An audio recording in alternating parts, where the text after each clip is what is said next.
Welcome to Firm Foundation. My name is Richard Moore. In this show, I talk about everything that's moving me in relation to church and theology, hopefully to help build with you a firm foundation in Jesus Christ. And one way I do that on this show is to talk to people who are doing incredible stuff in ministry and church life.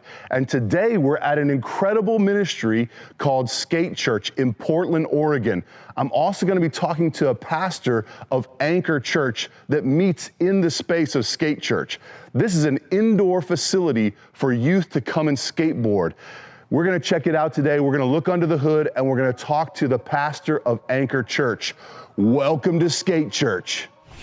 So Skate Church is a parachurch ministry that was founded in 1987 by a couple Multnomah Bible College students, and they just started reaching teenagers in their area for Christ through skateboarding. They wanted to preach the gospel by using skateboarding as a means of that gospel message. And today you can look around and they have an awesome indoor skate park that's open throughout the week, weeknights, where skaters can come and skate. They have two core principles. First is great ramps, build great ramps. If you build it, they will come. And gospel ministry. They have a core message every time they open the doors, 20-minute message, a gospel-centered message of forgiveness and faith in Jesus Christ for the forgiveness of sins. And that's how they reach teenagers and skaters at this facility. Check it out. Throughout the years, Skate Church has reached tons of teenagers with the gospel message. Actually, one of them is standing behind the camera right now. So Skate Church, throughout these years, since 1987, has built great ramps, has had indoor dry skating opportunities for teenagers because Portland is like raining 9 months of the year. Also, throughout the years, there's been all sorts of other people who've been reached through Skate Church.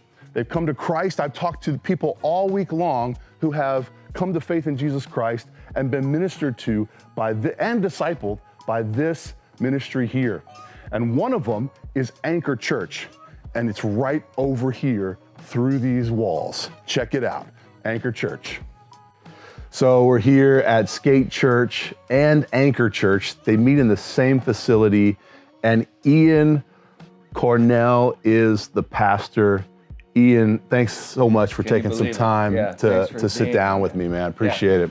So Ian, I visited your church on Sunday. I've been looking at Skate Church the whole week for my research in youth culture and stuff like this. But I sat down in your church because I heard so much crossover, and I'm like, well, I got to go where Skate Church has its influence, has its roots. Yeah. And so sat down. You walked in too, and I had a walkie-talkie. The two security guys out front. I was like, yo, tall guy with the Burnside shirt, shirt. And when they actually let you in, I was like, dang, I gotta get better guys. What happened? I slipped through. Okay, so that's right. So I sat down and I was like, okay, I hadn't had enough time to do some research on the church. So I looked at y'all's statement of faith. That's where I start with people. Yeah. That's where I start with churches. Yeah. Looked it up, read it before you started preaching, and I was like, wow. I mean, because you start off on a statement of faith, and typically churches either start with this or they don't start with this. And inerrancy is on the very first line of y'all's statement of faith. Mm-hmm. And that was like, for me, I was like, I don't need to read the rest, really. But how have you come to that conclusion? How have you, a skater growing up in Skate Church, landed there, let's say? Maybe just a quick snapshot of that. Well, a quick snapshot of it is that by nature, I believed fervently in the religion of self-sufficiency. Mm-hmm. And I mean, call it isolated hedonism. I do what I want, when I want, with who I want, how I want, as much as I want. And that's a pretty exciting road to travel for a while. But you get out of your teens, your late teens, you get out of your 20s, and you start going, dude, this.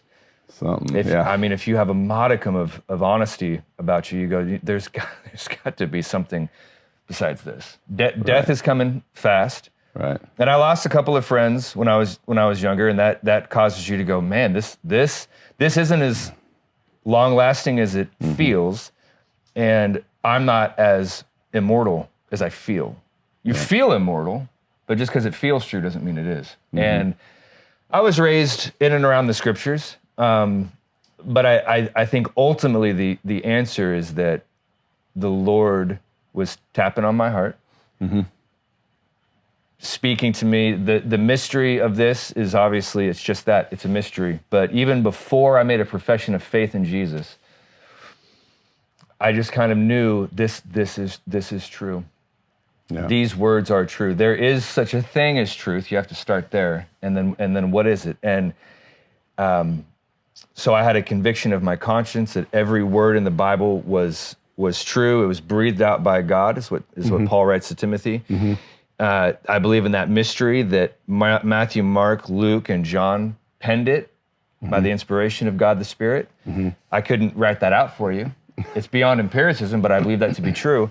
And I think a lot of that was just the influence of the Lord, convincing me of that in my mind. But also, and we don't need to get into this, but just the historicity and the archaeological evidence that backs this up. And now with things like Google and AI, all sorts of technology, you can have the Dead Sea Scrolls on one page on your computer. You can have the modern day ESV on another page, and they're identical. It's crazy. Like that's not nothing. And that sort of evidence was really convincing to me. And then just the evidence of the fact that we are here breathing. Yeah. There's blood in our veins, there's air in our lungs, there's trees that are giving off oxygen that we breathe in. We breathe out CO2, the trees take that in. The atmosphere, chloroform, capillary action, evaporation, like that we're on a rock spinning around. I don't mean to offend any of the flat earthers. They always come at me with this. But we're on a rock spinning around a big ball of fire in outer space at 1,000 miles an hour on our axis. That's and crazy, it just works perfectly. And it just so happened to be like that. I was like, no, dude, I always knew someone made this. Yeah. And the Bible was just made it very clear who it is specifically that made this. Hebrews 1, Jesus, upholds the universe by the word of his power. So you know that he has the power and the authority to be God. And then you look at him in the cross and you see that he has the heart of a father and of sacrifice and the love that was required for the gospel to take place, for him to do the work of the gospel. And I mean, I don't mean to make it sound so unromantic or affectionate, because obviously that's a huge part of it, but just the objective pieces of that all fit together, and I was like, "This is true." Yeah. This, and it passes the sniff test, it's passed the test of time as well.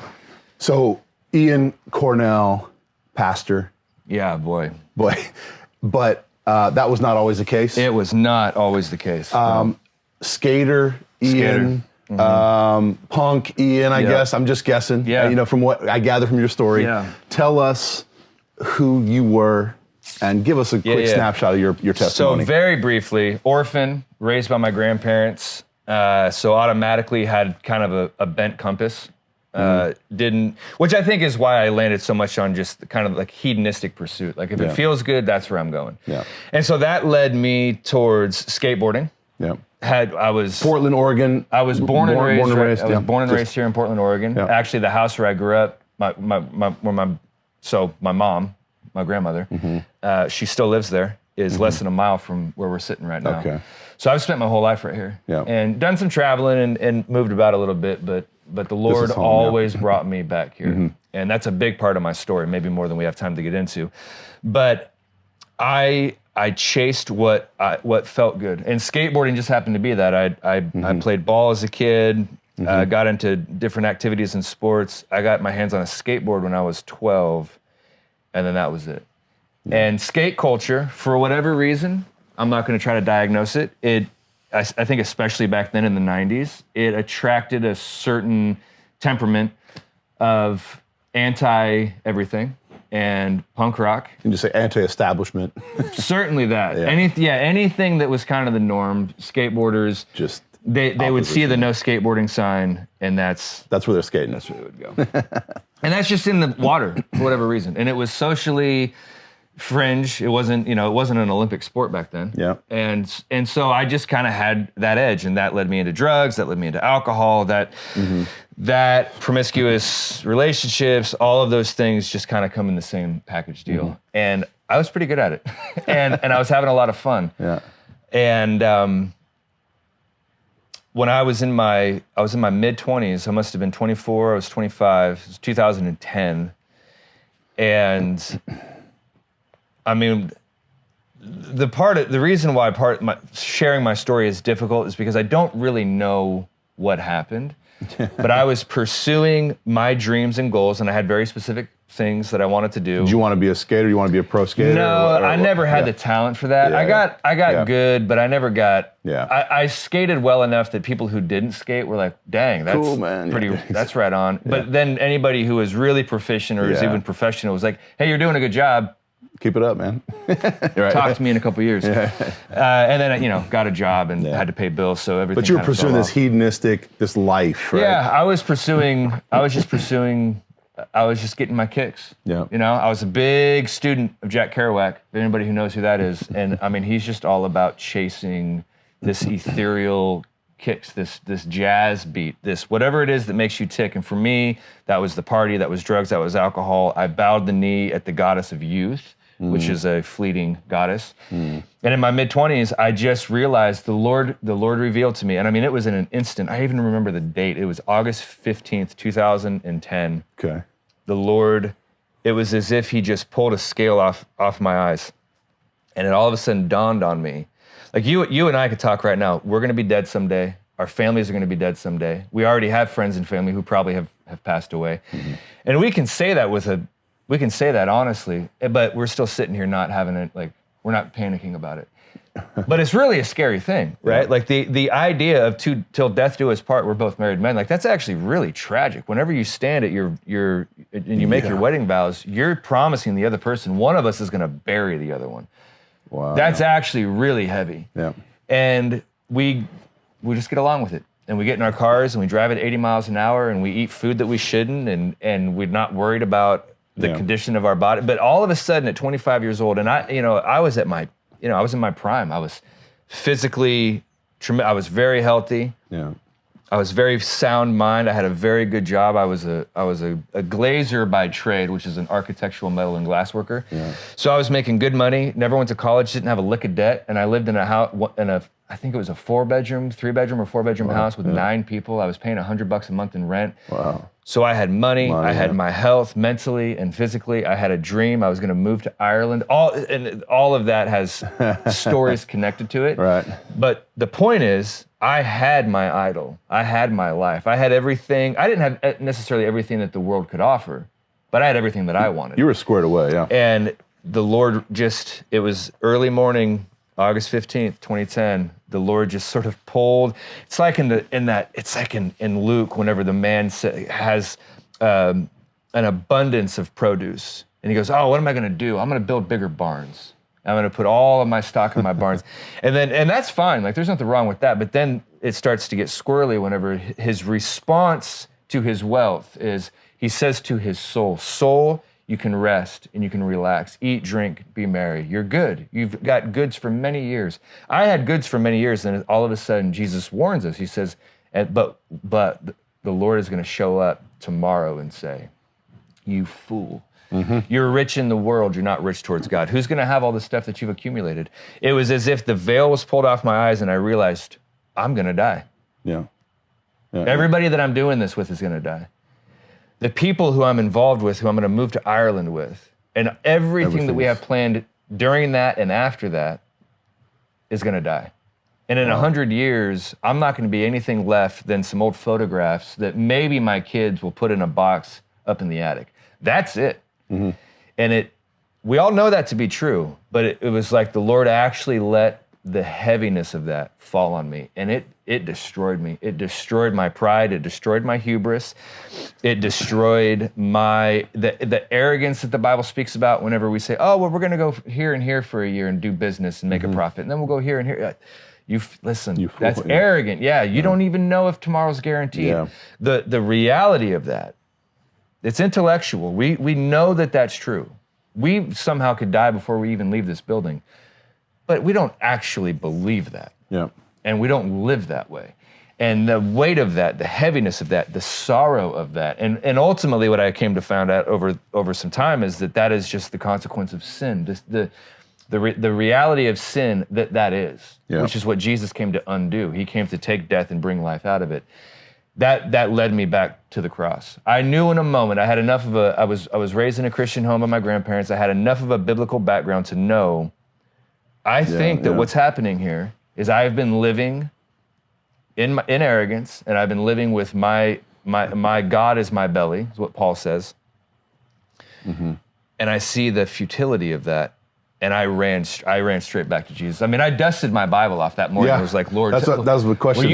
This is you. This has to be you. This has to be you. Was that when you were born again? I mean, it was a moment, but it seemed like longer. So right? that happened in August, and I put up a bit of a fight. And really, this is a really long story. But ultimately, what happened is that I got that. So that rocked my mental. That shook me mentally. Yeah.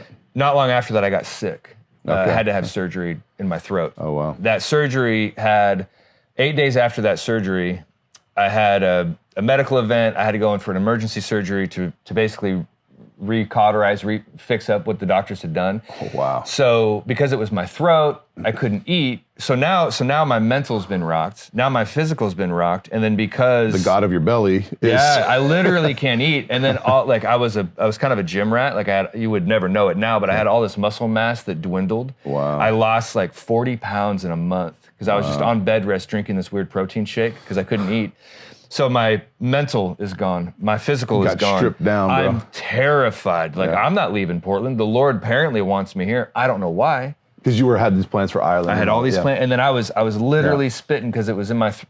I had surgery on my throat. I was spitting blood into a bucket when my flight from was leaving the East Coast took off to Ireland. I was at my mom's house on the couch. Wow. And so the Lord eventually took everything away, and I was with a girl at the time who I thought was everything. And when she met me, I was this, I was so dumb, but I was this, cocky but very sure and certain, like, this is what we're going to do, this is where we're going to go, this is how it's going to go, this is the itinerary, this is what's up, this is how much money's in the bank. And she was like, let's do that, dude. And then when I got sick and I got all scared about people dying and that being the ultimate reality, and maybe we should really think about what we're doing, I think God actually does have something to say about how we live our lives. She was like, that sounds like fear. I'm not down with that. So she left in December. Mm-hmm. It was, again, I remember the date. It was December 7th, 2010, and I took her to the airport. I had surgery in August. By that December, I was feeling okay. I was still like 125 pounds or 135 pounds. But I took her to the airport because I was like, I got to stay here because the Lord has intercepted. Something's going on. And she's like, well, that's not me, boo. I'm going to be in North Carolina if you ever want to hang out. And she took off, and I remember that sort of being like the last straw. That was it. And I didn't know what to do. Like, I was sick. I was scared of everybody dying, and now my girlfriend had just actually left, and I kind of sort of knew I was never going to see her again. My life had been completely interrupted. Yeah, I had nothing left except being in the city that I'd wanted to get out of so hard, so badly. Yeah. So I was walking up the driveway to my parents' house. I went to my parents' house because I just didn't know what else to do or where else to go. And it was pouring down rain. It was December 7th. It's Portland, Oregon. It's freezing cold. And I remember the Lord in that moment spoke to me. He said, I remember his voice. It wasn't audible, but I could feel it. He called me kiddo. He said, kiddo, I know this has been rough. And I'm sorry that I've had to take all of your idols away one by one. But you've been building up this house of yours on sand. And I've done all of this breaking away of your house of sand so that we could build a house that will last forever, that will be impervious to death, that will last beyond the walls of this world. It won't be temporary, because you will be with me someday. I'm saving you. And I've done all this. We're gonna build a new house. I've flattened you out. We're gonna build a new house on the rock. And I've done all of this because I love you. And all of that flashed in my mind in a moment. And I had enough scripture in my head for that to work. that actually was scriptural. All of that resonated, like that was God speaking to me, but I knew the Bible, and I was like, I know that's in Matthew, like the Lord actually said that. Yeah. And I just broke down. And it made so much sense. The tough love, the taking away of everything, the idea of a father, and now I'm a father, and the idea of my son, because I'm lazy, I'll start fires. We have a fireplace at home, and because I just want to get it going, I'll start our fires at home with a blowtorch. And my little boy, he's 18 months old, he sees me with the blowtorch and he's like, he wants the blowtorch. And I have to be like, son, I can't give this to you. And of course he loses his mind. Yeah. The Lord was doing that to me, but I was 25. Lord, son, I can't let you have this. And I was freaking out. But at the end of it, I realized all those things that have been terrifying me, how temporal we are, how mortal we are, that even if we do achieve our dreams, even if we make it to Ireland, in 100 years, it's not going to matter. But in Jesus, we live forever. And if he's and then to even make that better, it says, 2 Corinthians says, that this light and momentary affliction is preparing for us a weight of glory beyond all comprehension. And that word preparing does not mean that the suffering of life on this mortal coil will stop and then be replaced by the felicity that is in heaven. It means that the Lord is actually taking all of our sorrows and pains. And I believe that the Lord is good enough that everything means that every time you stub your toe or you hit your thumb with a hammer or like minimal pain, to the greatest pains of burying a loved one, suffering some sort of like significant setback in health, whatever it might be. Everything's actually being used as a recipe to make heaven greater than it would have been if you hadn't suffered these things. So Jesus gives you life. He gives you sanctification. He gives you his spirit. He brings you have this inheritance that's waiting for you that's imperishable and unfading. But then all of the things that you've suffered on the way, even the things that have been suffering because he's taken them away from you out of love, it's restored in heaven. Yeah. So I want to tell East County, Portland, Oregon about that Jesus. All that stuff. So great testimony. Thanks for sharing that. That's the shortest version. That's the shortest version you can make. But I mean, it sets the stage because that's a lot of struggle. That's a lot of suffering.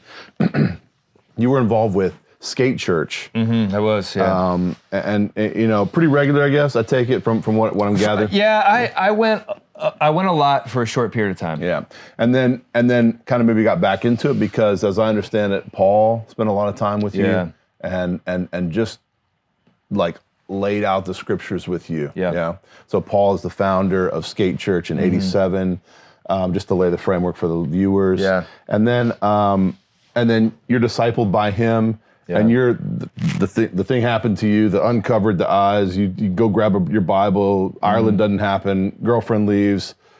You're like, wow, okay. But then Paul and other guys come alongside and disciple you. Yeah. So maybe talk a little bit about what Skate Church has meant to you, since I do want to highlight that a little bit. Yeah. And then maybe we'll get into the Anchor Church and what y'all are doing and everything like that. Yeah, well, the thing, so I have a pretty unique experience with Skate Church because on one hand, I was there skateboarding a lot less than other guys were. Yeah, okay. And part of that was just because Skate Church has standards. Right? Like, especially at the older location, I think at the drugs time, and alcohol standards. Yeah, like you can't show up drunk. You can't show, and I mean that's not even necessarily true. But you can't show up drinking, right? Like I mean, I'm sure guys show up after the bar, and that's why Skate Church is there, because those are the guys that would never step foot in a church, a conventional church, and they would never hear the gospel. Yeah, but they come into an indoor skate park, as they are, and I'm thinking primarily about the adult. Over 18 community. guys. Because each night of the week's got a different age group that comes in. So, and it costs, back then it's free now, but back then it was like $2 or $3 to get in, and you had to listen to the gospel presentation, and I got old enough to a point I was just like, you can miss me with that, you know? So I wasn't there as involved as much as other people were, but then when I got saved, like, oh man, I can get here. Paul went to the church where I started going. I started going to Door of Hope Church in 2000. So I got saved on December 7th, 2010, and I was in Door of Hope before the end of the month. Yeah. And I met Paul there. And so Paul became a mentor to me. Yeah. And I think he saw, people call it char. He saw the rough edges. He saw the orphan spirit. He saw the confusion. And so he met with me, and you know I had a full-time job, but he met with me. I don't know if it was Saturday morning or Friday afternoon or something. But we met a lot, and and how Skate Church ties into all of that is that it is this city set on a hill that cannot be hidden. And it's not a conventional church. It's a parachurch organization, but that's its beauty. The beauty of it is that it's consistent, it's unflinching in its gospel presentation, but it welcomes in its doors people who otherwise would have no interest in going to a church building.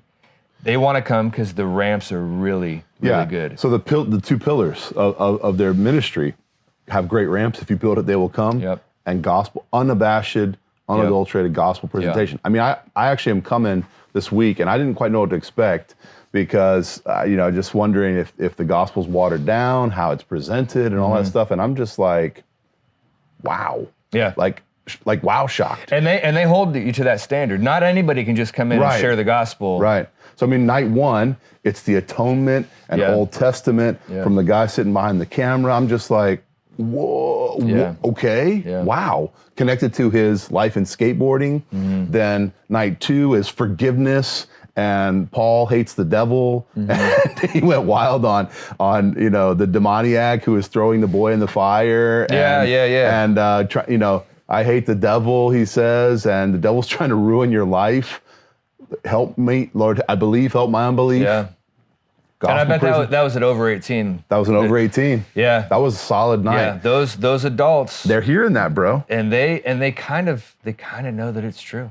They know that it, back I to see people nodding along with, bro. Back to the inerrancy of the Bible, you hear that, and how you respond to it is the different it's kind of mysterious. It's kind of, that's on you. But when and that's why, so I favored over 18. That's where I cut my teeth preaching. The very first sermon I ever preached was in October of 2014 at Skate Church. Over 18. At over 18. And the reason why I favored over 18 is I don't really know, I'm not gifted with talking to kids. Yeah. But if you're a banger or a drug dealer, or you are, whether you're the pharmacist or you're the guy getting the medicine, that's out on the street. You get to be 18, 20, 25, 30. Those things are true, this isn't. You've been around the block. What I'm doing, exactly. What I'm doing is, even if I'm okay with it, I know that it's wrong. I know that it's wrong. And then even the high school night last night, Dave, I'm just like shocked. I'm kind of, there's a term in German called baff. You're like speechless kind of, like, kind of like, baff is the term.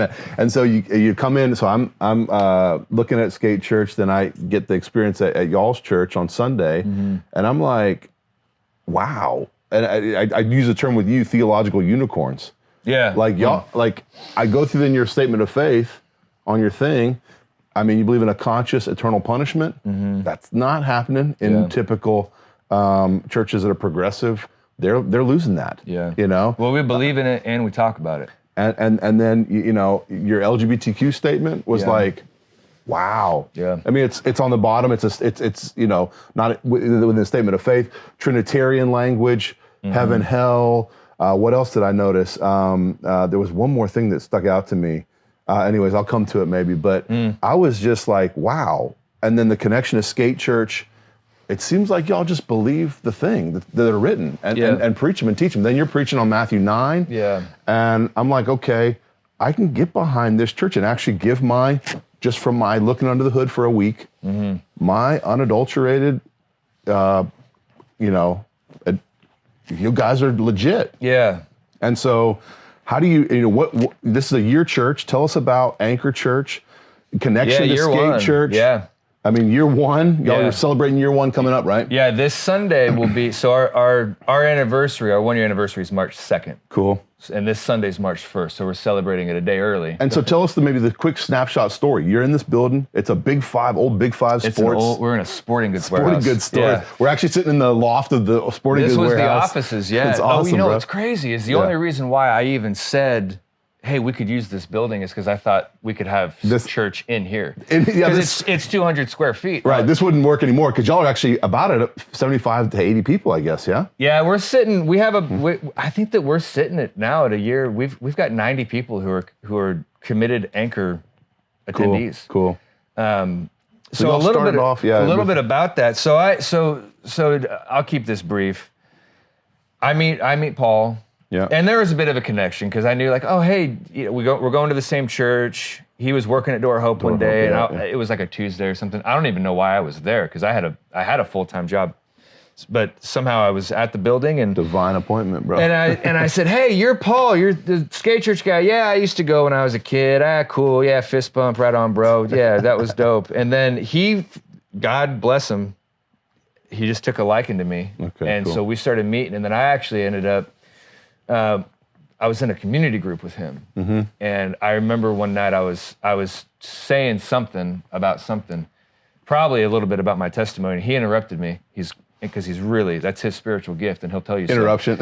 He says, hey, I'm sorry. Remind me, what's your name? He said, yeah, dude, that story. Have you ever spoken? Have you ever like shared that? And so he invited me to come, essentially preach. And so he made sure I was theologically sound, and that I wasn't going to do a weird alley-oop on anybody. But he invited me to come. A weird theological alley-oop. Yeah, so he invited me to come preach. I had never done it before. I think I prepared way too much and I spoke way too long. But it was the first time that people outside of me said, you know what, kid, I think you got a knack for this. Yeah. So that was Paul's fault. Helping me in my walk of sanctification was Paul's fault. Yeah. And so I'm a skateboarder. Yeah.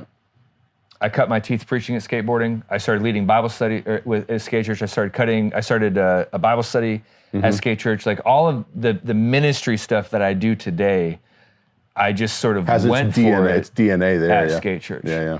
And so I got hired by Door of Hope. I'd been going to Door of Hope. I went to Door of Hope for about 15 years, and I got hired there as basically as like an assistant pastor, I guess. Whenever Josh White was out of town, he'd put me in the pulpit. Yeah. So then I really then I was doing it at a church. Door of Hope's 800 people. Yeah. And they're in an actual like church building. And so that was a whole new experience, and I learned a whole lot there. And I really, I loved it. I had a cush job. I was really enjoying myself. I loved everything that I was doing, but I felt the Lord pushing me to do my own thing. And one of the primary ways that the Lord speaks to me, and I think that the way that he speaks to his kids, is through the counsel of his other kids. Yep. And I had older men with gray hair or bald heads saying, dude, I think that it's time for you. You've had an apprenticeship. I think it's time that you start doing this on your own. Good to go, and so Paul was telling me that. One of my good friends, the elder now at Anchor Church, Greg, was telling me that. Yeah. And after a while, I started feeling like, because it feels like I don't have the temerity to go out into Portland, Oregon. I'm from here, but still, like that, like to go plant a church daunting, in Portland, Oregon. You don't just get to do that. Yeah. You don't just go get to plant a church. And I'm not like I never went to school. I don't have any letters behind my name. That's a question actually. So theological education is just like. You gotta find good mentors. You gotta find people who are gonna hold your face to the scriptures, not let you run around with sin. 2 Timothy 2:22, flee from youthful lust, pursue righteousness. You're going to be like the people that teach you. You're going to be like the people that actually, how does that work though? I mean, honestly, like you're looking over here at AW Pink, and I'm looking at your commentaries over here. So someone's pushing you to that. Is it Paul? Is it some of these other guys? Yeah, or you gain a drive yourself too? I think that those guys got me started in that direction. Yeah. Eventually you take the training wheels off. Your dad pushes you down the street, but you start pedaling under your own strength. Yeah. And I do feel like, and Paul even says this in the scriptures. I believe that I have the Spirit of God. So what I'm saying, I think it's solid, and it's in the Bible, so we know it's solid. Yeah. And I think that the Spirit of God, because He is alive inside of us, He's alive inside of me. Yeah. When I read commentators or would listen to sermons where they started skewing from the Scriptures, it was like something stinks in here. It's like I got to take when you walk into your house after vacation and you forgot to take the trash out before, something stinks in here. Golly, what happened? And so I've just been attracted to the guys that stick to the scriptures. Yeah. And Paul started me on that trajectory. Paul Anderson. Cool. And then being surrounded by guys who stuck to that trajectory, and so I felt a call to plant Anchor. Yeah. And because again, all of this is just such a long story. So y'all started March 25. So we started March 2nd. So my last day at Door of Hope, and again, I had an inward compulsion. I felt the epithumia, the word that Paul uses in his letter to Timothy. I felt that desire to do it. I had the character to do it. I had the counsel. I had Josh White. I said, I think I'm gonna want to go plant a church. And he gave me the high five and followed up with the windmill. He's like, go get him, Tiger. I'm all about that. So he got up on stage in front of the hundreds of people and said, hey, our guy wants to go plant a church. Let's bless him. Let's pray for him. Let's give him a one-time gift to get it started. Go with him. Go with him. If you feel like I'd been at Door of Hope for three. Yeah, I was there for 3.5 years, and I had a unique opportunity because Josh White had taken a sabbatical early on in my time at Door of Hope, and so he put me up in the pulpit essentially full time. And so I had some friends there. So you had a lot of preaching experience. I had a lot of preaching experience. That's cool. And so then. You went out from Door of Hope with a core team, and y'all were meeting in your home. And then how did this happen? So I hit the street running. My wife was pregnant with our second, and he was due in a couple of weeks, and I'm leaving Door of Hope. That's a big step of faith. They treated me well. It was a good job. We had insurance. We had all that, and my wife was all for it. And if you're going to, and then in 3 months after a severance, though, that's it. So if you're going to quit your job and plant a church, and your wife is like pregnant, let's do it, then you're probably in the clear. So I'm driving. I'm driving home from work, and I remember asking the Lord specifically, goodness gracious, what are we doing here? Jesus, let's have a moment. Let's fist come bump to real Jesus quick. moment. Yeah, I'm going to do this. I'm going to leave security. I'm going to leave what's safe. I'm going to leave what I know. I've been going to Door of Hope for 15 years. I've been on staff there for over 3. I'm going to do this, right? Where? Question mark. Like where? Like at a YMCA, at a community center. Go look in the neighborhood where you grew up.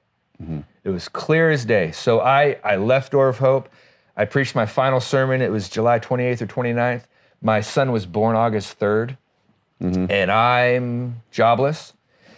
Looking really good, stay-at-home dad for a month, just helping with the kids, and my wife with just having a baby. So I stayed home through August, and then the very last week of August or early September, I literally just hit the street and I started knocking on doors. I started sending emails. Hey, my name's Ian. I've got a catalog of sermons at Door of Hope. You can check out my theology. I'd love to try to start a church in a kid's room, in your basketball court, on a Tuesday night or a Wednesday morning, whatever. I'll take anything. We had people offering us their home. Wow. So things started coming together. By God's grace, I only did that for like a month. Wow, cool. I don't even think it was a month. I think it was like 3 weeks. It was the tail end of September. I had heard through the grapevine that this old Big Five sporting goods store, and I used to come here to buy cleats. I played ball for the David Douglas Scots. Yeah. And so I knew this place was here, and they closed their doors in 2023. Yeah. It was purchased by Portland Rescue Mission that year or early 2024. Yeah. I quit my job in 24. So months later, I don't even think it wasn't even a full year. I called the property guy and I said, hey, my name's Ian, this is what I want to do. And he's like, you know what? Let's go walk through the space.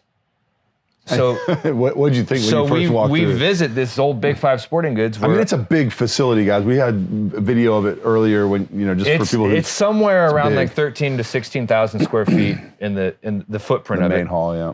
And I walked in and I thought, it's going to be so awkward having a 15-person church plant in this this room would work for that.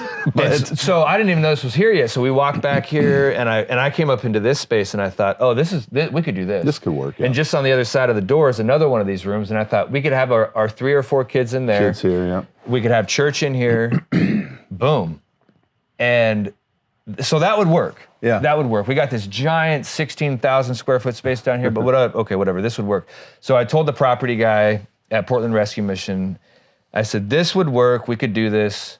And I have, to the decimal point, $0. So like, call me. what? 3 days later, We'll try, 3 but days we don't have any later, money. he sent me a text early too. I remember it being like, it was like 7 a.m. He sent me a text and he said, hey, I talked to the board and we'd love to give you full use of the facility for free. And it was one of those moments where you look up at the Lord like, because he said, look in the area where you grew up. This is less than a mile from where I grew up. I said, okay, all right, Lord, let's do this. So I called him. His name's Micah. I called him and I said, hey, thank you. It's incredible. And you know what? If you're not going to do me any favors, could I ask for one? I said, I have a friend, Skate Church. COVID. So Skate Church is homeless. Skate Church, so a little bit of history. Skate Church had closed their doors right around 2019 or 2020. COVID had a lot to do with that. Yeah. But then the property where they were sold. So COVID or not, they were just out. Homeless, yeah. So from 2020 until right about then 2024, they had been doing a couple of other things to try to keep ministry going, but they were by and large just DOA. They were just it wasn't happening. Because in Portland, you have need to an have indoor facility. Because no Yeah. one's going to go to an outdoor skate park and listen to the gospel when they can go to any other skate park and Unless it's covered by a drink bridge a or 40, something. smoke a blunt. I don't have to listen to the gospel. Yeah. Skate Church's power is that the ramps are really, really good and it's indoors. And you're that's out of the, their and you're, program. And you're out of the rain. You're under their program. They say gospel's happening right now. People have been getting saved at Skate Church for 40 years because of that. So I said, hey, would it be cool if Skate Church came into this big space down here? And they said, well, let's talk a little bit about liability insurance. Bada bing, bada boom, they got it done. Wow. And so how long did that take? I mean, that was they got, obviously that was not my business. Yeah. They talked about with them, since you guys are 40 years in, you got a little bit more money. Like, could you maybe pay to keep the lights on? It won't completely be free, but it's still super cheap. So the rescue mission had offered you guys to be in here with nothing. $0. Yeah. Lights, you didn't have to pay anything. Utilities, garbage, nothing. They were going to cover everything. I mean, that's the miracle one right there. Yeah. Then they talked to Skate Church, and it's like, hey, could you help with because that's then a lot of electricity. Lights are on all the time. Yeah, it's not just Sunday morning. Now we're talking about Monday, Tuesday, Wednesday, Thursday. More garbage, more water, more lights, more heat. But the dollar amount was still super low. I mean, they negotiated then and said, okay, we should be paying $12,000 a month to be in here. Wow. And I think we're helping Skate Church out for like $500. Wow. So we just got to work. And dude. Built a lot of walls. So, the children's area is built up. And you know what? I still had in mind, we're going to do church in this space. Yeah. Skate Church can be down there. And it's actually Paul Anderson. He's like, look, kid, I've been doing this for 38 years. Your church plant's gonna grow. I'm just telling you, I can feel it. So, very briefly. So he said that early on. He said that from the get-go. So we got this place in September, and he said that in September. He said, I'll move in and I'll build my ramps up to this point, but all this has got to be is gonna be anchor. So we built 10 12-foot by 8-foot, 12-foot tall by 8-foot wide portable walls on caster wheels. And on Sunday morning, we pull the walls all the way out. We put the chairs out. After Sunday afternoon, we push all the walls back. We'll have a look at that and show you all that. And so Skate Church has all the Crazy. space, and then the church has all the space, and then Skate Church has all the space, and the church has all the space. And we just got busy building. We built 3 classrooms. We laid carpet in there. We built a stage. We got sound equipment, people, and I mean, the Lord blessed us with labor, blessed us with people financially giving. I remember one day, this exact thing has happened 10 times. We wanted to build these walls and we wanted to build classrooms so that when moms with 3 kids walk into the space, they don't look at this empty warehouse with rust stains dripping out of the ceiling. They see an actual, like, I can leave my kids back here. They won't get tetanus. Yeah. They can be comfortable and safe and taken care of. So we built these classrooms and all. So 2x4s, plywood, nails, all this stuff we needed. And I remember we got a materials list. I think it was just for the plywood. Yeah.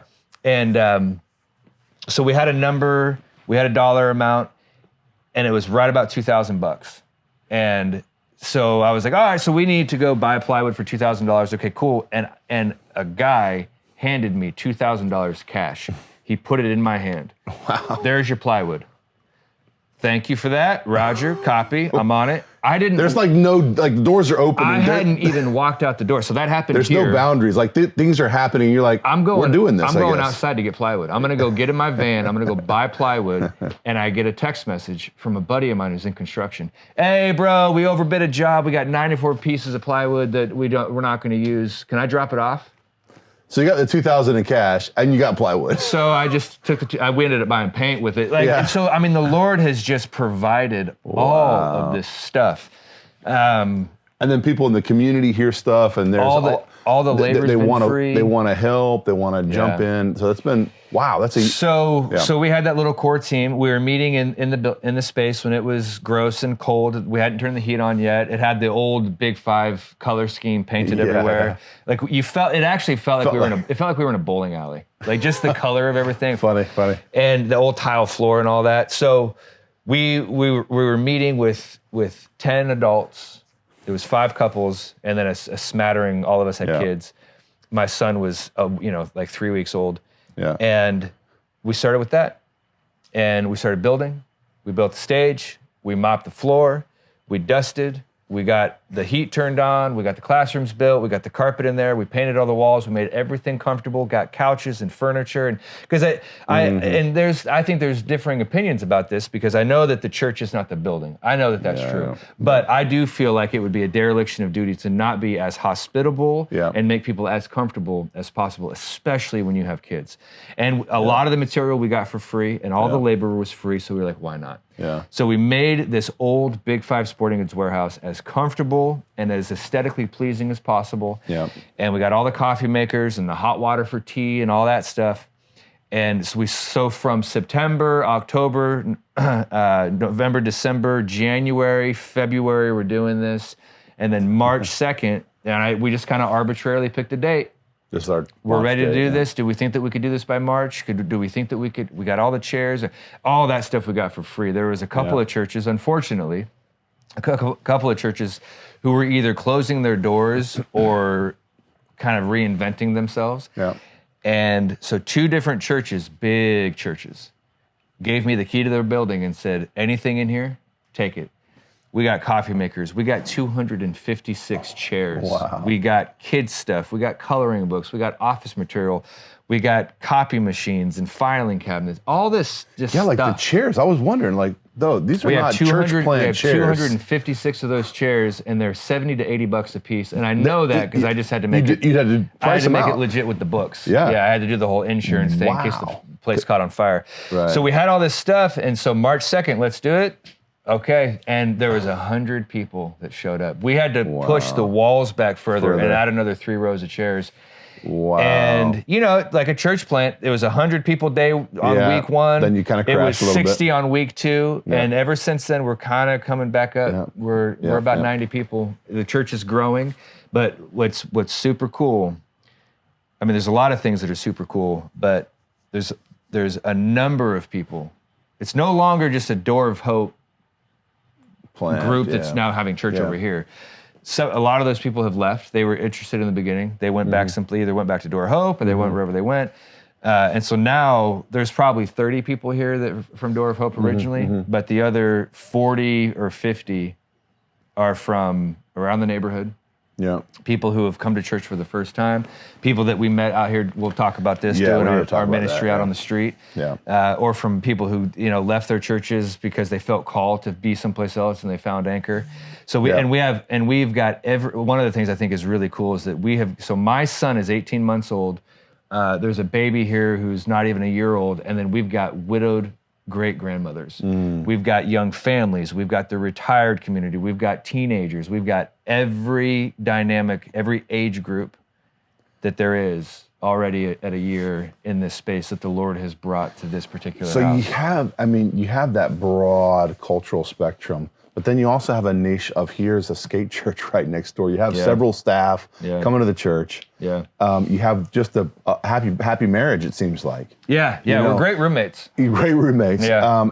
And the gospel ministry stays the center and focus. And then I see your theological statement of faith, just, looking at your books here, and I'm just thinking wow, Portland, Oregon, here in this neighborhood, I want to say it again. You guys are theological unicorns in a culturescape of progressivism, liberalism, and y'all are holding to your guns. Yeah. I mean, I can recommend the church just looking under the hood for a week. Yeah. How do y'all hold to that standard? You know, I mean, is there push? Do you feel jostled in the cultural malaise that you're in, or is it easy? Yeah, I mean, I feel it a little bit. I remember Josh White said to me one time that he said that a lead pastor, and maybe even more particularly because Josh White's also a planting pastor, has a weight of responsibility that you cannot understand unless you're ever in that role. And that is true. That is true. You feel a weight. Yeah. And I believe in Jesus more than I believe in anything else. In the culture. I believe in Jesus more than I believe in the culture. And I mean, the cultural sensitivities are something that is there's a nuance there, and there's a pendulum swing I think that we go to. We're never going to let those people in this church body, no way, no how. We're going to isolate. We're going to wall ourselves off and live in a gated community and keep the big bad world out there. Jesus doesn't do that. He demonstrably speaks against that. Yeah. And the other is to just, well, hey, we make everybody happy. We just want you to be in here and be comfortable and never challenged, and your idolatry and your sin to just be accepted.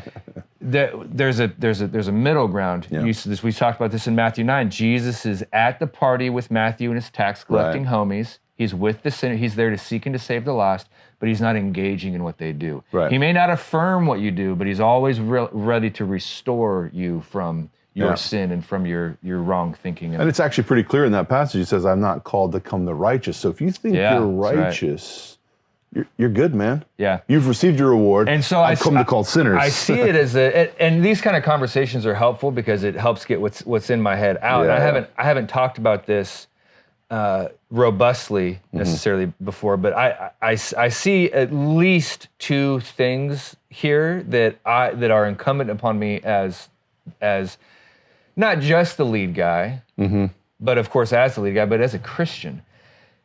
If you're going to go into a burning building, or if you're going to go after somebody who's lost at open ocean or something, you need to have the strength and the resources to help that person. And so I see pastors as somebody who you cannot flex on you cannot flex on what you got. If you're a fireman, you need your axe, you need your oxygen tank, you need your helmet, you need your stuff, you need the full armor of God. If you want, Ephesians 6, you need those things to go in and save people. But you also cannot skimp on, well, I'm just going to let you do whatever you want with your substance abuse problem. I'm going to let you do whatever you want with your sexual idolatry. I'm going to let you do whatever you want with your isolated hedonism. I'm going to let you do whatever you want. No, I have to plead with you. There is a way to live. And you can stop doing all those things and not be a Christian, obviously. But you have to hold on to the gospel, and you have to hold on to, I can't budge on this. If you're going to cut somebody out of a car that's fallen into a ravine, it might get uncomfortable for them. A surgeon is not going to be able to not cut into somebody to get rid of cancer. Right. Jesus cuts us to save us. It says in the Psalms that the bones that he has broken rejoice. Yeah. And so the way that you're thinking wrong or living wrong, those things are going to have to go away. If you follow Jesus, you can get saved in the midst of sin, right? Zacchaeus got saved and it was like, hey, I'm going to give all my money away. But those things will happen if you are legitimately born again. If your heart of stone is removed and your heart of flesh is put in, repentance. You are not, I like to say this a lot at Anchor, 2 Corinthians 5:17, the old has passed away, the new has come. When you get saved, you don't just get something new, you become something new. And so you will live differently because you are different. And so those things will fall off, even if there's things that you really want to hold on to. And so we don't lead with that. We don't lead with challenging sex practices or drug. We don't lead with that. But we also don't shy away from when those things come up. So that cultural pressure is to be expected. That cultural pressure is part of the job. I don't get jostled around by it all that much because I think of myself, I think of pastors, I think of Christians as being those who we love our enemies. We pray for those who persecute us, but we go into the heart of it. Jesus says, baptize in the name of the Father, Son, and Holy Spirit, make disciples of all nations, and teach them to obey all that I... That's a part of the Great Commission that gets left off a lot. Teach them to obey all that I have commanded. Yeah. I know who my king is. Yeah. I know what he's given me. Yeah. And to those who are given much, much is expected.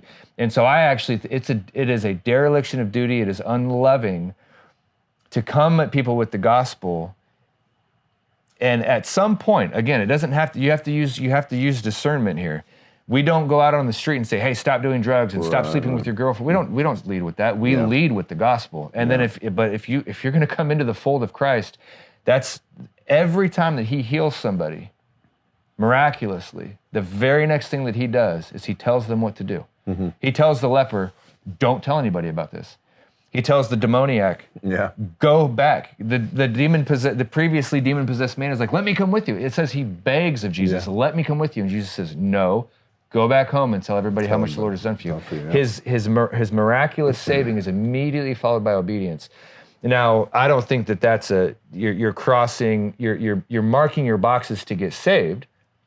No. But if you're saved, you're going to have this new desire to follow what Jesus is at different speeds and different intensities. Sure. And obviously there's a lot of nuance there. In preaching, it's difficult because the nuance is there. Some of us get sanctified way quicker than others. And I was slow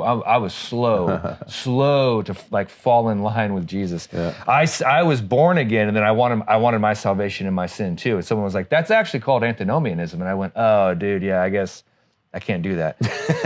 So the cultural challenge is there. I don't feel jostled by it because I know what the mission is, and I know who has saved me, and I know how much he loves people. Yeah. And I cannot skimp on that. Yeah. So that you can just do whatever you want with sex. Like, no, the Bible is very clear, and the most loving and right way to live is the way, like actually the right way to do it. Golly, brother. I have to tell you in love, all the things that you're doing need to be re-aligned with how Scripture tells us to do them. Mm-hmm. Partly, yes, because we're following Jesus and we need to be obedient, but also partly because it's just it's the best way for it to work. Right. The best way to navigate this weird life that we're on is the way that the Bible tells us. Yeah. That's the way to do it. I have to tell you that. So with that, statements of faith, y'all seem like you're on a solid path. And I look at actually on Sunday, I'm greeted with just warmth. I sit next to, I think, one of the guys that y'all reached on your coffee thing. Yeah, he's probably one of the warmest guys to me on Sunday. I was like, right on, bro. And then, the folks in front of me turn around, we start talking right away, and they had gone to Multnomah Bible College back in the day. Mm-hmm.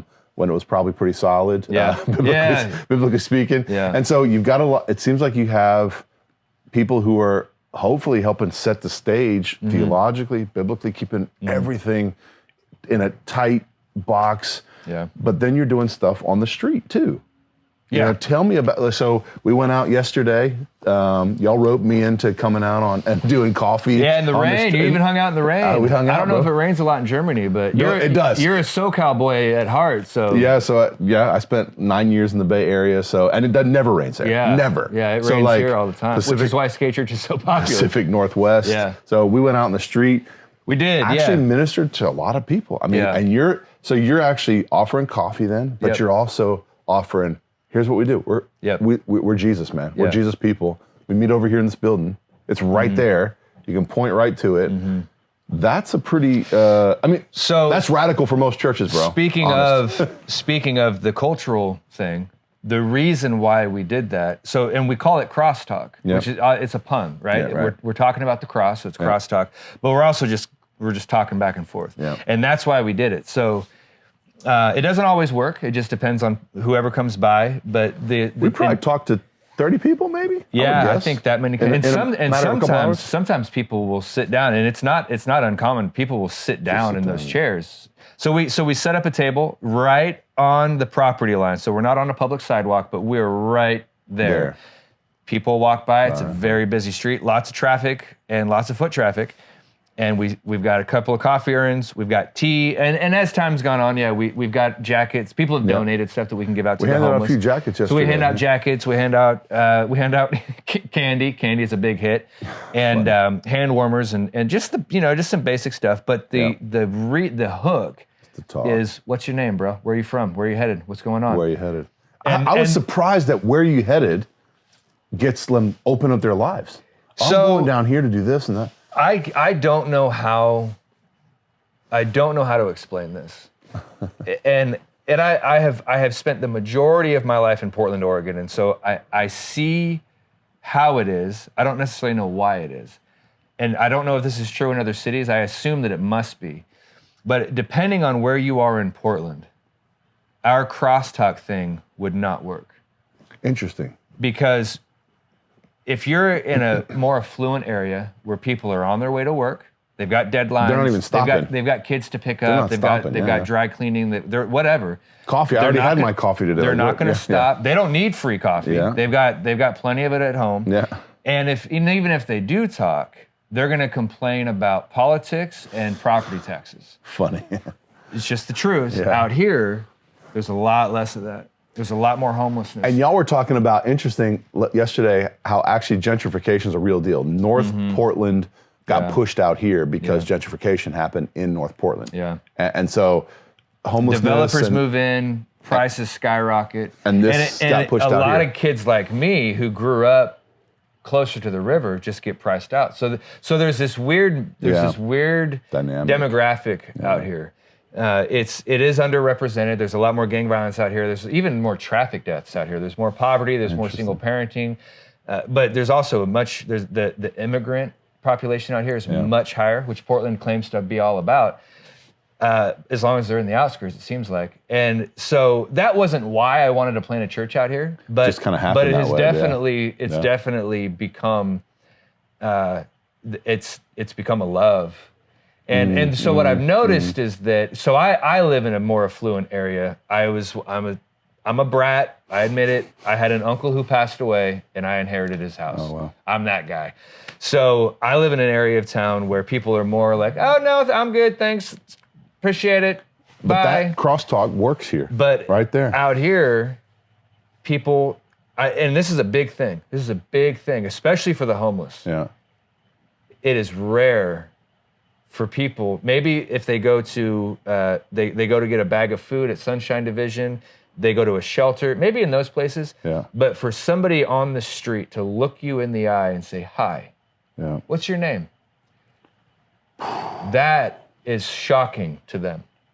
And so it actually stop. was. We had a few encounters yesterday, I have to say, with one woman who had been on the street just for a short while. Just for a month.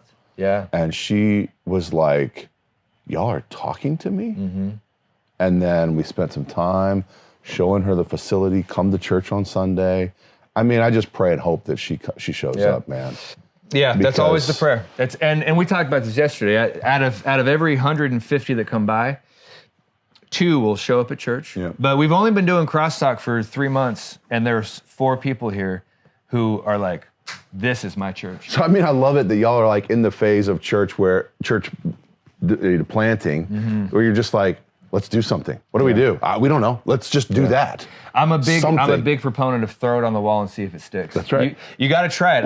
I've sat in a lot of meetings where people strategize and they think tank and they plan and do nothing. And then at the end of the meeting, nothing happens. I err on the side of leaping before I look. So let's do this thing and then course correct while we're figuring it out. And crosstalk is exactly that. But you can actually, I mean, in my experience in church planting too, I mean, I've been in church plants, you can course correct easier than move.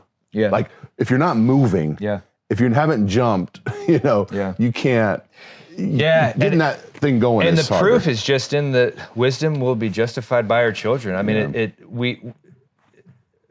I mean, there's nothing easier than putting coffee on a table on a sidewalk and talking to people. You can't go wrong by loving people. And the response has been, I mean, people who are just on their way somewhere, because we're right on Stark Street, so lots of cars. Yeah. The 2 hours that we sit out there, I bet you 1,000 cars drive by. Could be. People will pull over and actually and just say, dude, thank you. Yeah. And then they're gone. I told you about this gal yesterday. This was probably a month ago. She pulled into the parking lot behind where the table was, and she got out. She had bright blue hair, and she led with that. She walked right up to me and she said, "Hi, I don't remember her name. We'll call her Allie." She walked up to me and she said, "Hi, my name's Allie. I'm a blue-haired liberal." I mean, it was obvious, and right? she knew, like, she saw the church sign and all that, and she told me, she's like, I am the daughter of a Midwest Baptist preacher. I don't care. I don't want to hear it, but I think it's cool that you guys are out here on the streets. And I was like, and this is another one of those things that but then when you experience it, it just hits you at a deeper level. Like it doesn't seem like a lot of people are doing this, and so the heart of that. This is so funny. Probably a couple, 2 or 3 weeks ago, no one's ever really been antagonistic towards us, but they've been skeptical. Okay. And I remember a few weeks ago, this guy Lloyd was his name. He showed up, pretty clear-headed guy, living on the streets, was choosing to, had no apologies about that. And I remember he walked up to us. He very coolly, he strutted across Stark. Like, cars are going both ways and they're having to slow down because Lloyd he owns the place. And he walks up to us and he goes, "So why are you here?" And Greg and I are like, "Well, man, we just want to get to know the neighbors." He's like, "Why?" Like, "Well, we started a church here last year, but why?"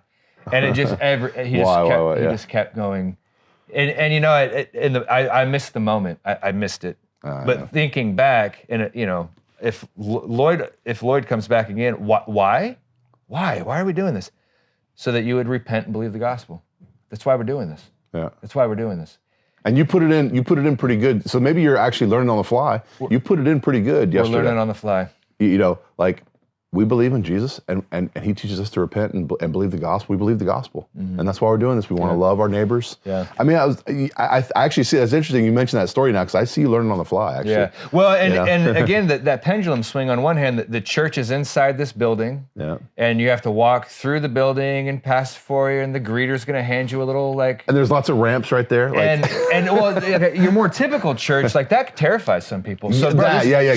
This is crazy. I told you this yesterday, but your listeners might get a kick out of this. The very first day that we did Crosstalk, we're out there, have no idea what we're doing, except that we can talk to people. We know how to do that. Yeah. And a couple people come by, and the third or fourth person that stopped is this woman who, and again, people out here, they just start spilling their guts. Yeah. So she's pumping the coffee, and she's telling us, I've been in the street for 6 years. I've been living in a tent. I'm with this guy who's abusive in all the ways that you can be, and I just got out of that, and I'm living at this place over here. And she just is. Wow. She's clear-eyed. She's sober, but she clearly is coming from that chaos. Life, yeah. And she's just turning the curve to make a change. And as we get to talking, she and I find out we went to the same grade school. We had all the same teachers, knew all the same people. Yeah. And after 8th grade, we went different places. Well, it's not quite right. I went back. I actually went to my mom's house and scoured the yearbooks. To look for. And there she was. I was in 4th grade and she was in 1st. Get out. And she comes to Anchor now. That's why we're doing this. So we've got people that have PhDs behind their name. We have doctors. We have eye surgeons. We've got retired professionals. And this girl from and then we've got your grade people school. Who are just barely clinging on by their fingernails. And we've got people that have come with church hurt. So the reason why I bring up, the reason why we're out there is because there's people like our friend who introduced herself to me as the blue-haired liberal, no gospel. Yeah. I'll give you socks, I'll give you cigarettes, I'll give you some hand warmers, and maybe even a place to stay, but that's it. It stops there. And then there's a lot of churches where you've got to come into our parking lot, up our stair set, into our building, and then into our sanctuary. And my friend Katie, who I went to grade school with, when she showed up here, she came. It took her like 3 weeks to finally show up. But she came, and she was real skittish, and she hid in the back, and she kept her body tight. Her body language was real tight. Yeah. But she said to me and Greg later, she said, I am so uncomfortable being here. I am so uncomfortable being in a church, any kind of church, skate ramps or not. I am so uncomfortable. But I am so glad that I came, and I have never felt more welcomed at a church than I have at this one. And so here's the thing. You've got the people on the street, no gospel. giving out socks, cigarettes, shoes, clothes, food. And then you've got a lot of churches. You got to come up to us. You've got to come through our door. You've got to. But Katie made it very clear. Like, I don't want to darken the door of a church. Is there a happy medium? I think crosstalk is an option. It's not the only one, and I'm not foolish enough to think that we're the just only a hook in the people water, bro. who are That's doing it. something That's about it. that. Yeah. But it is just it's just that us putting our hand out halfway, kind of softening that threshold, and us saying, hey, what's your name? It's one bridge. And then they come back. Well, what's your name? What are you doing? Where are you from? Oh, well, we started this church. We actually have a church and a skate park in the same building. And skate church is a bridge. It's another bridge. It's another hook. On every night they said, hey, Anchor's right there, right behind those walls. They meet Sundays. If you need another church, there's other churches that other staff are a part of that are all safe spaces for you to try to find out more about Christ. Let me ask you a question though on the warmth. Y'all are a warm church, actually. I mean, it's a cold building. I had to keep my hoodie on. But 14-foot ceilings. It's tough. It's tough to heat everything, you know. But how is it that y'all, fresh as a fresh 1-year-old church, keep that warm? It's a warm church. I mean, I was really warmly welcomed. I could see warmth everywhere, from the homeless guy I think I sat next to the stories you're telling. Is that a thing you're trying to really focus on, or what? How does that work? Yeah, I think it's maybe akin to if you build it, they will come. If you're maybe that's not the right. It's a cultural thing. And so whenever you're starting out a church, you have an opportunity to build the DNA of that church. And from the get-go, when it was still just 5 families eating Chinese takeout at the table downstairs, having a Bible study, this insistence on warmth, welcoming people, not clicking. Clicks are fine, but clicks need to open up. They've got and so Anchor's statement on our website is that we are a family of redeemed sinners. We abide in Christ to build his church so that the world may believe. And so that abiding, building, and believing is it's supposed to be this kind of like rolling a die. It's like every side is there. We're individuals who insist on abiding in Christ, and we build the church up in depth. Ephesians 4. We're doing the work to equip the saints to do the work of the ministry. Not just me, not just the elder Greg, not just the Bible study leaders. We're equipping everybody to do this work, and part of that is just naturally the result of that is being a hey new guy. Hey, new gal, this is my name. This is what we're about. We're about making disciples. We're about building up the church in maturation, in maturity, and we're about building up the church numerically so that the world may believe. That's what Crosstalk's about, taking the gospel out there and then bringing people into the church. And then they get saved. We're doing a baptism this Saturday. They get saved, and then we build them up into maturity. We don't just like, oh, you made a decision for the Lord. High five, good job. Now we need to train you up in the way that you should go. A natural byproduct of that is the warmth of the body. I think the most succinct way to say it is that I say it a lot. The lead guy up front says, we are a body. That's warm. All of us have this in common. And let's make an initiative. We even have people that have pads of paper who will write your name down. And that feels kind of mechanical sometimes. It feels almost formal or businesslike. But what it's intended to, and I don't tell people, hey, have your pads out. It just is what people do. We have a brother here who he's made a practice of that, and he's told other people like, hey, I'll give you the pad of paper. What it is it's intentional. I'm going to do something. It's not business. It's not mechanical. But I'm going to forget. I'm going to do what it takes to intentionally remember your name, remember something about you, whether it's what you do, where you're from, a hobby. And it just has, over the year, it's become the water that we swim in. So that's DNA of when you're building something, you got to build that DNA into it to actually. That's loving people. That's just loving people. And a lot of it's just communicating that. Let's be a people who from do the front. This. So you are really doing that from the. That's actually something that hopefully my viewers should actually take. That's just a easy thing for any kind of church member to do. And it makes such a difference. It makes such a difference. If anybody has the experience of walking into a church building everybody being off in their little corner. The teenagers are over here. All the women with a baby on their hip are over there. Yeah. The guys have their tape measures doing something over, like, right. Whatever stereotype you want to feed in there. But everyone's clicking. And you're not and even. You feel, I mean, talk about a cold building. You could have the heat cranked, and that's cold. Yeah. And I'm actually glad you made that observation, because this is actually kind of a cold building, but we're intentionally working at making it very warm for the people. Let me switch gears here. Right behind me is Anchor Church's our mascot. I don't know what you call it. What do we call this? Artwork. And you pointed out, and I want to point it out too, because it's, for lack of a better way to put it, the Grim Reaper. It's the Grim Reaper. Holding a scripture, holding a copy of the Bible, and his heart is beating with, the heart of flesh. Yeah. It says, I'll remove your heart of stone and give you a heart of flesh. Yep. That might not be completely acceptable in other churches, but y'all's imagery, y'all's iconography is specifically like still death to life. Yeah.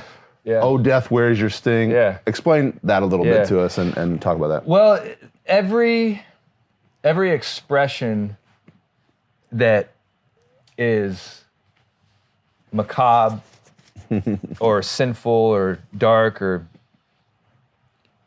maybe you take something like, so when I was a kid, the iconography and the symbolism of like Black Sabbath and Ozzy Osbourne.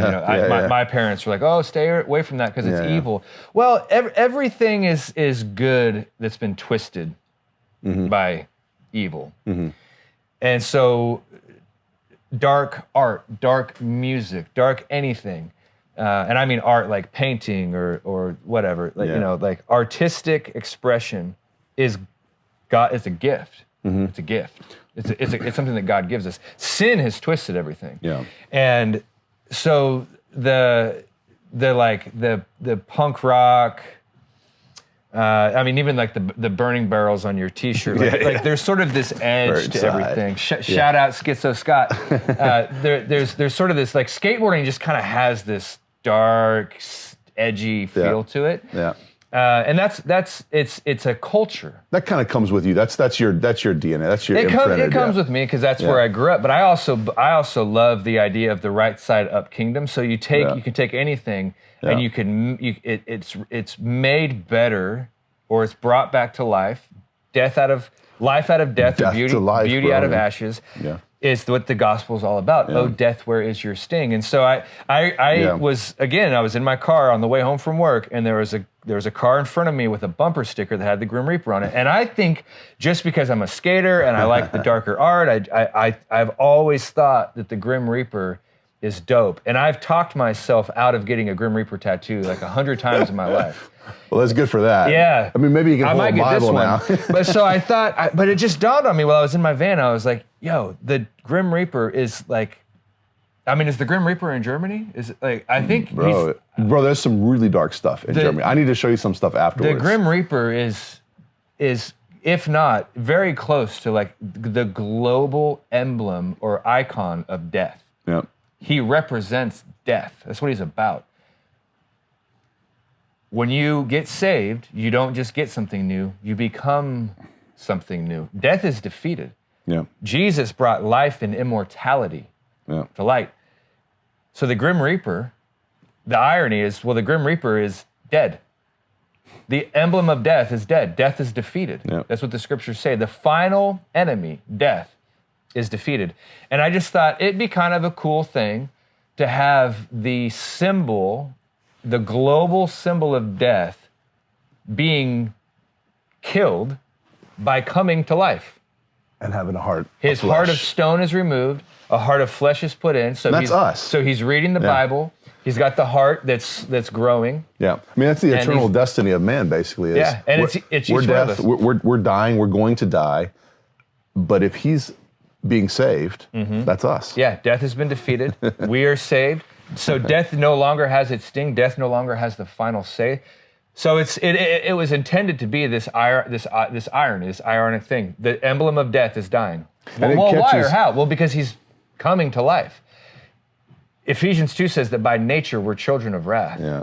And I think it's verse 4 that says, but God. Yeah. Oh, But it's two of the most beautiful words in Scripture. because of what God has done, because of what Christ has done on the cross, he's taken the punishment, he's taken the wrath of sin, propitiation, substitutionary penal atonement. That's cuss words around here. Well, yeah, we need to get into that too. I know. That substitution has made us alive. He came to seek and to save the lost. Save us from what? Save us from physical death? Well, yeah, but eternal death, which is damnation in hell, separated from God for all of eternity. Yeah. So two things. One, the mascot or the icon or whatever of the Grim Reaper, it is intended to shock. Because I know where I am. I know. But then you actually read the thing. You have to wait. Oh, after a minute, you look at it. You're like, oh yeah. And born again. We have an invite card that's got the Grim Reaper on it. So crosstalk. Whenever I hand it to people who are out there on the street, they love it. Yeah. Because they think church is so like stuffy and proper, and so they see the Grim Reaper and they're like, "Oh, dude, that's kind of cool." But then your more atypical churchgoer sees it. It happens every single time. They go, "Oh, what's with the skeleton?" And then they read the verse and they go, "Oh." And then they see the heart and the verse, and then they go, "Oh, born cool." again, bro. It happens every time. So I do that on purpose. Yeah, so that's actually pretty cool, catchy. Secondly, I want to make an observation on Sunday. Yeah. Let me just say, if I could say it as nice as I can. Everything wasn't quite put together. Yeah. Yeah, it is not a well-oiled machine. Not quite yet. Yeah. And it was, let me just say, the worst, when I say it was not everything was put together, worship kind of stumbled over itself, and they didn't know what songs were next and all this stuff. And after I got over my little bit of embarrassment for them, I was like breathing a gust of fresh air, bro. Yeah. It was like hymns, just people serving the best they know how. Yeah. And doing their best. And I was just like, I sat down and I was like, I almost was to tears, bro. Because it was so refreshing. Yeah. It's super organic. Yeah. Just a guy playing a guitar, dude playing a piano, and a girl singing. And it was just refreshing.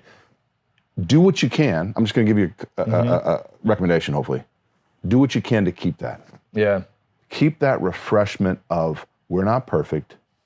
If you become super polished and everything like that, man, you're just the contemporary church down the road. Here's maybe some fuel for your comment section.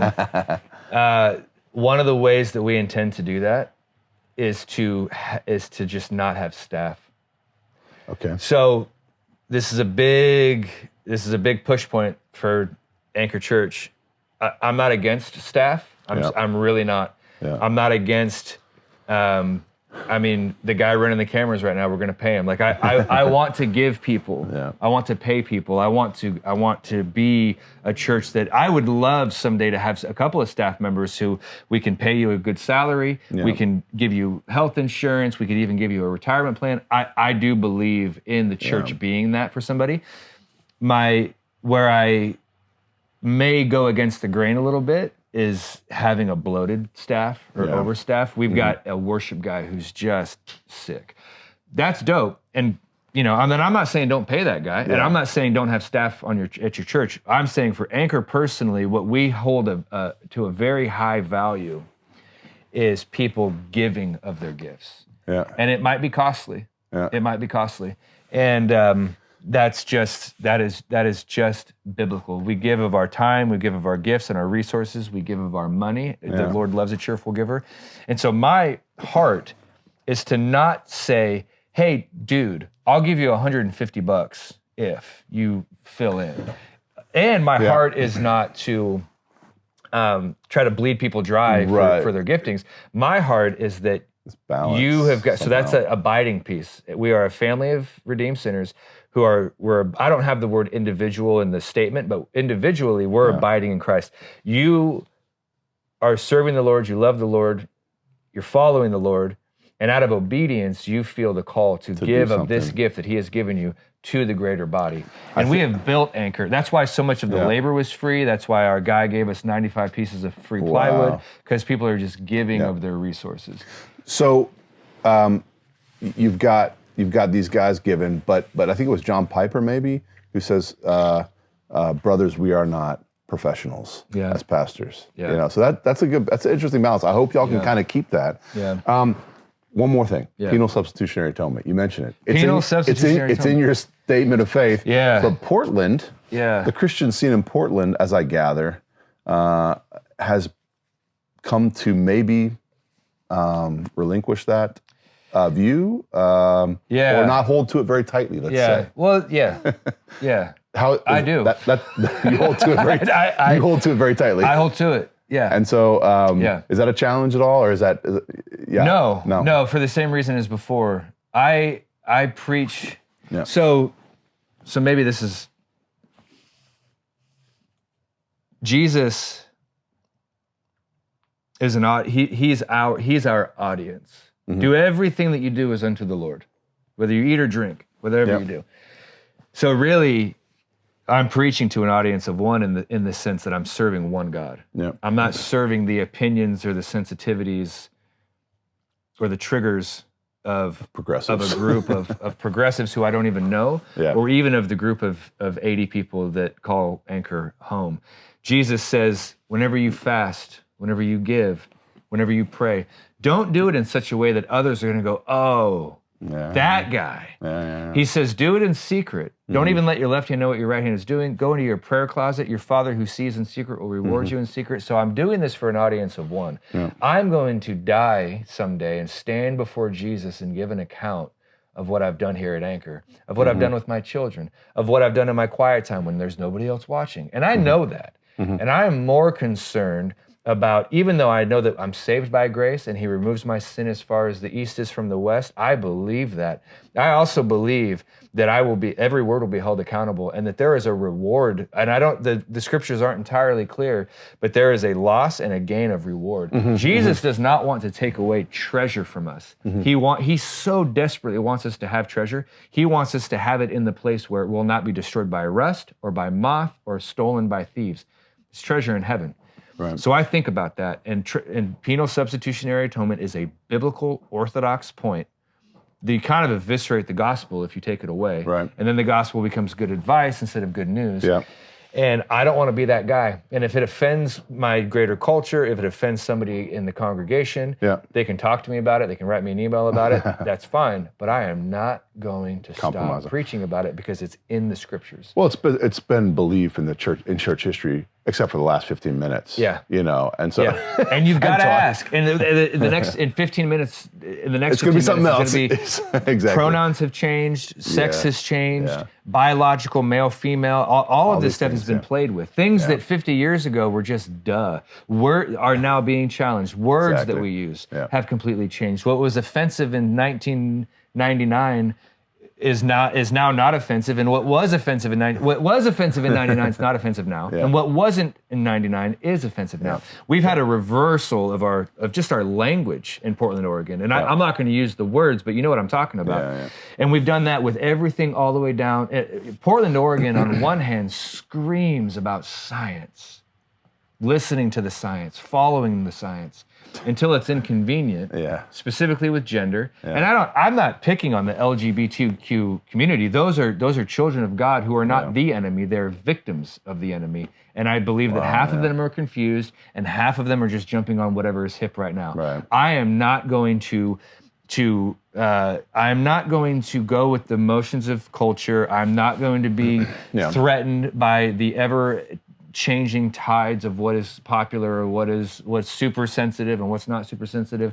The scriptures are clear. And if you take penal substitutionary atonement out of the Bible, then you've got to start asking yourself, why did Jesus even come? If he came to seek and to save the lost, what's he saving us from? It's got to be something significant, because God became man, truly God, truly man. I hold to R.C. Sproul on this. This is just an extra. I don't even say 100% man, 100% God, because you could start thinking that the percentages would change. The councils don't change. R.C. Sproul was very specific. He's Jesus, truly God, truly man, simultaneously. The math, the arithmetic of heaven doesn't compute.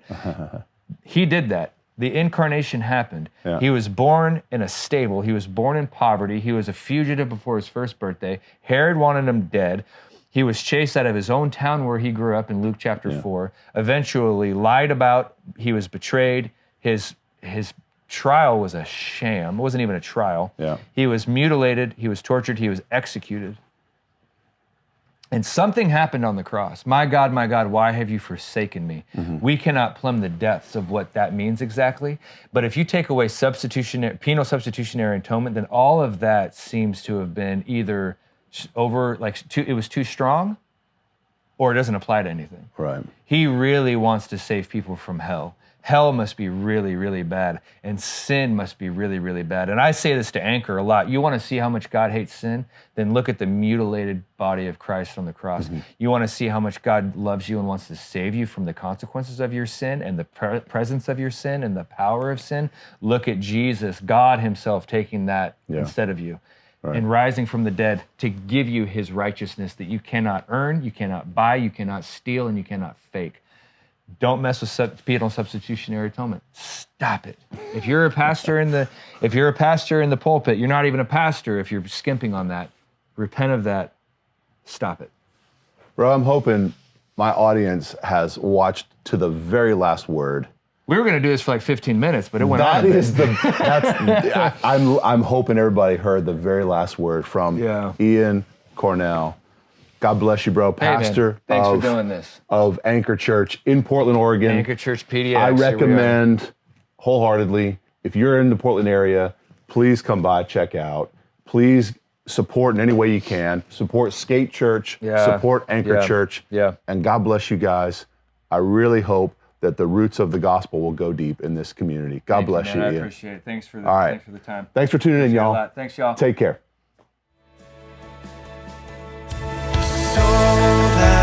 Jesus has leaned for repose. I will not desert to its foes. That's all the world hell should endeavor to share.